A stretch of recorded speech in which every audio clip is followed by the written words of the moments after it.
Hey there, everybody. Paul Lake here with another physics problem solved. We're going to do a Coulomb's law problem. I call it, where is the force zero between two positive point charges? We're going to be talking about Coulomb's law. In this problem also, we're going to talk about a little bit about stability, what that means. And let's read the problem. 3 point charges lie along the x-axis as shown. The positive charge Q1 is, and that's over here, is 15 microcoulombs and is at x equals 2 meters from, here's the origin right here, and so this is at 2 meters. The positive charge Q2 is equal to 6 microcoulombs, and it's at the origin here. And the resultant force acting on Q3 is 0. So we're going to put Q3 right here. And we're going to say Q3 is a negative charge, but I don't think that really matters what the charge on it is. We're going to put it right here. And we want to know if the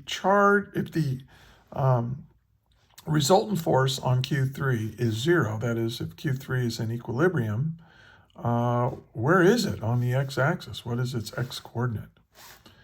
Okay, is Q3 in stable or unstable equilibrium along the x-axis? So we're going to constrain the motion here and our considerations to this x-axis. Okay, so as usual, I'll say please pause the video now and try to solve this problem yourself. And if you get stuck or you want to check your work with mine, hit play and don't skip around too much. I do a lot of explaining during this, and also check in the description for more for lectures on Coulomb's law, for more example problems on Coulomb's law and all kinds of other physics. And also, I'm a private tutor. There's a link on how to get a hold of me if you need some private tutoring. So that's so check the description for more things like that. Let's get started here. So we know that Q1 is equal to 15 microcoulombs. And notice everything's 3 significant figures here. We have x, and we have this 2 meters is 2 meters minus x from here to here, and this is x. Q2 is 6 microcoulombs. Okay. And what are we trying to find? I'll put find over here. Well, we're trying to find x. And is it stable or unstable at that location x? And so we'll talk about what that means here in a minute. Okay, so let's get started. Now, in the diagram that came with this problem, and I get these problems basically from my tutoring clients. They'll, if we don't have time to get to a problem, they send it to me and I work it out, put it on YouTube. But this diagram, it kind of tells you what to do in a way, because here's my force, or here's my Q3, and it's a negative charge, so Q1 is going to attract it to the right, and then Q2 is going to attract this one to the left. Okay, so what's given? Oh, and it's also given that the force on 3 equals 0. I should have put that. It's the resulting force acting on Q3 is 0. So we'll say that. So well. What is the force on charge 3? Well, it's equal to the force of 1 on 3 plus the force of 2 on 3. And that's what the subscript means. It's 1, the electric force that charge 1 has on charge 3. You know, that charge 2 has on charge 3. That's kind of how we set that up. Well, we know this is equal to 0, so we can say that F1 on 3 is equal but opposite in direction to F2 on 3, and indeed that's what we see in this picture. They're equal and opposite in direction. Now what this means is that, is that the magnitude the magnitude of F1 on 3 is equal to the magnitude of F2 on 3, right? How big this force is going to be the same magnitude as this force right here, right? Okay, so what is the magnitude of F1 on 3? Well, F1 on 3, 1 on 3 is equal to the electric constant times Q1 times Q3, right, over the distance between them squared, and it's 2 minus x, 2 meters. I like to put it in units, minus x. That's this distance. Now this is going to be equal in magnitude to F2 on 3, which is K times Q2 times Q3 over, and then this distance here is just x, and that's what I'm trying to find, squared. Don't forget to, oh, I almost forgot, square it, right? Because that's Coulomb's law. And I made this little chart here. It's part of the lecture I did on Coulomb's law. But so here are the equations and the values that we need, and here's the quantities and the variables and the units. Very, very handy thing to do to keep an equation list and quantity chart as you go through physics, and then you can use them to study before your final, before midterm, or whatever. And especially this, because it's especially on the E&M, there are so many variables and weird units and all that in electricity magnetism. So keeping a good equation list and quantity chart that's, you know, that you made, very, very important. Okay, so anyway, this is Coulomb's law here applied. Now the nice thing about setting this is equal to F2 on 3, right? These are magnitudes. And here we don't really care about the charge, whether, you know, things are positive or negative. And notice that Q3 goes away. It's on both sides. And notice that the electric constant cancels out too. I divide. So what I end up with is Q1 over 2 meters minus x, quantity squared, is equal to Q2 over x squared. Now I want to solve for x. So one of the things I can do is I can just take the square root of both sides. And I get the square root of Q1 over 2 meters minus x is equal to the square root of Q2 over x. Now I'm going to cross multiply. So I'm going to have the square root of Q2 times 2 meters, and I'll go ahead and distribute this in, minus the square root of Q2 times x is equal to, you know, this, the square root of Q1 times x. Okay.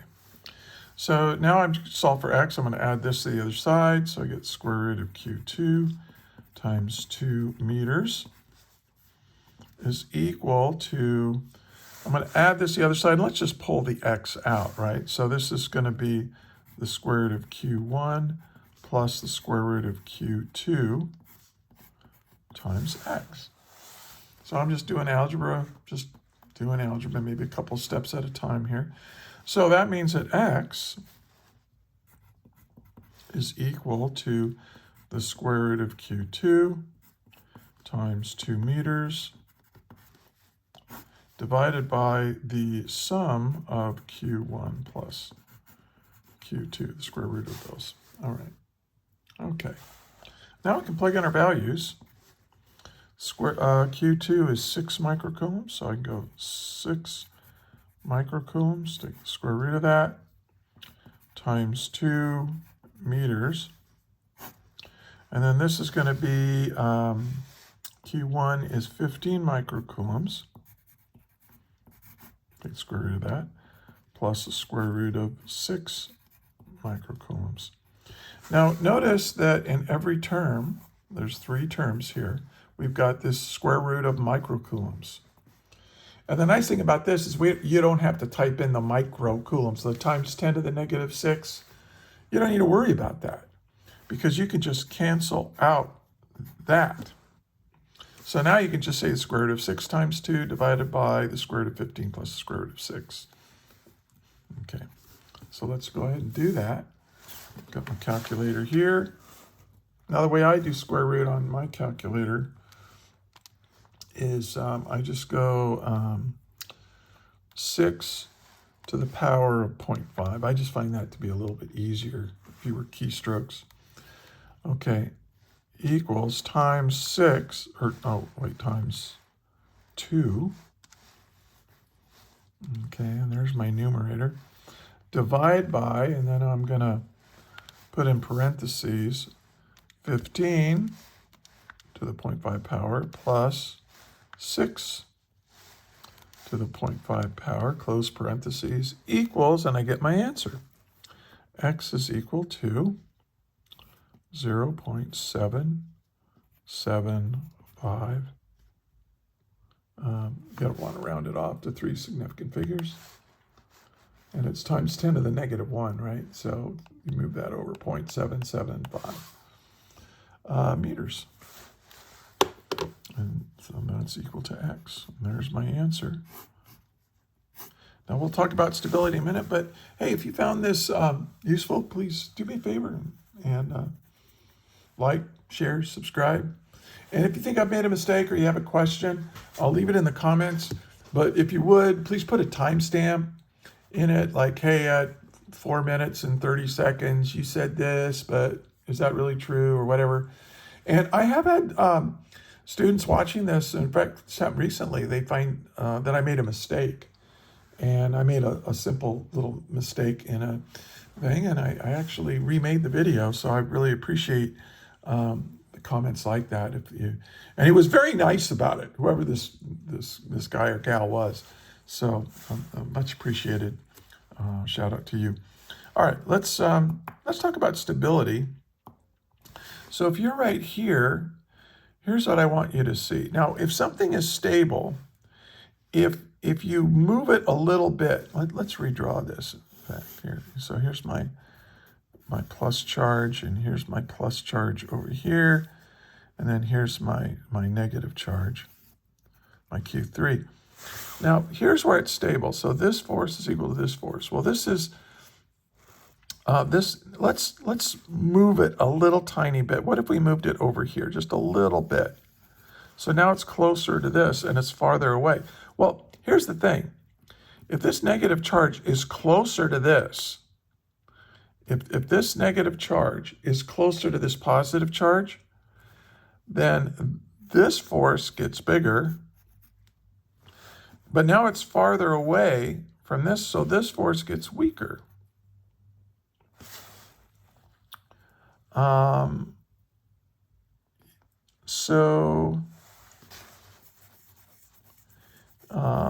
Let me see.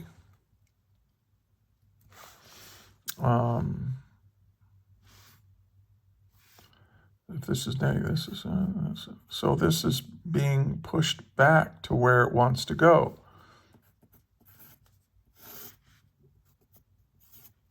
Now, if I take it here and I move it over this way,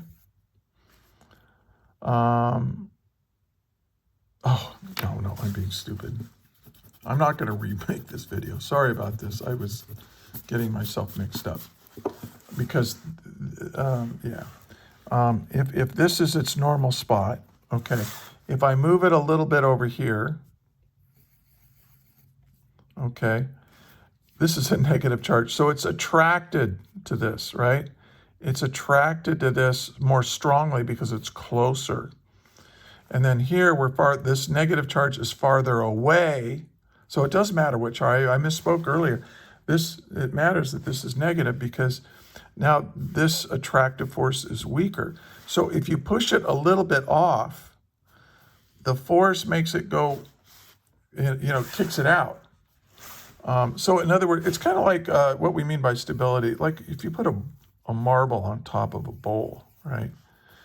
It'll balance up here, but if you nudge it just a little bit, it's going to go whoop, So that's unstable. Well, here's the same kind of thing. If I put a negative charge here and I move it a little bit, now it's closer to this positive charge, so you have a stronger force pulling it to the left than you have to the right, so there's no force pushing you back to where you started. So this is unstable. This is unstable. Let me show you a stable situation would be if you had a bowl and you put a marble in the bottom of the bowl, right? And if you give it a little nudge, well, it's going to have a force that's going to want to make it go back to where it came, and it'll just rock back and forth, and friction will eventually bring it to a stop at the where it started from. So this is an example of a stable equilibrium, where this is an example of unstable equilibrium. And because if you move this negative charge even a little bit, now it's going to get pulled more to the left. If you move it to the left, it gets pulled to the left. Just like this. If I move this to the left, it gets pulled to the left more. So it's unstable. If I pull it to the right, well, now this is stronger. Coulomb's law makes this stronger. And so we get, and so it's going to go off to the right. Well, yeah, to the right. So, so that'd be like if I took this marble and moved it over here, it's just going to go whoop like that. All right. So I muddled that up, but that's okay. Anyway, hope this was helpful to you. And if it was, again, just giving it a like and a little comment and stuff just helps other people find it. And you know how that works. All the YouTubers say, please like, share, and subscribe. But it is, a lot of us are just struggling. I'm just a high school physics teacher, just retired and doing this because I enjoy it. And but I'd like to grow my channel and help as many people as possible. So anyway, hey, if you made it all the way to the end and heard all my end of video blathering, I greatly appreciate you and thank you for watching the video, and also thank you for studying physics. We need people like you to study physics, good, smart, hardworking folks like you, because without our understanding of how the universe works, back to the Stone Age, we're going to go. So very, very important what you're doing. What you're studying is important, and what you're doing with your life is important. So keep up the good work. And until the next video, may the net force be with you always. That is all.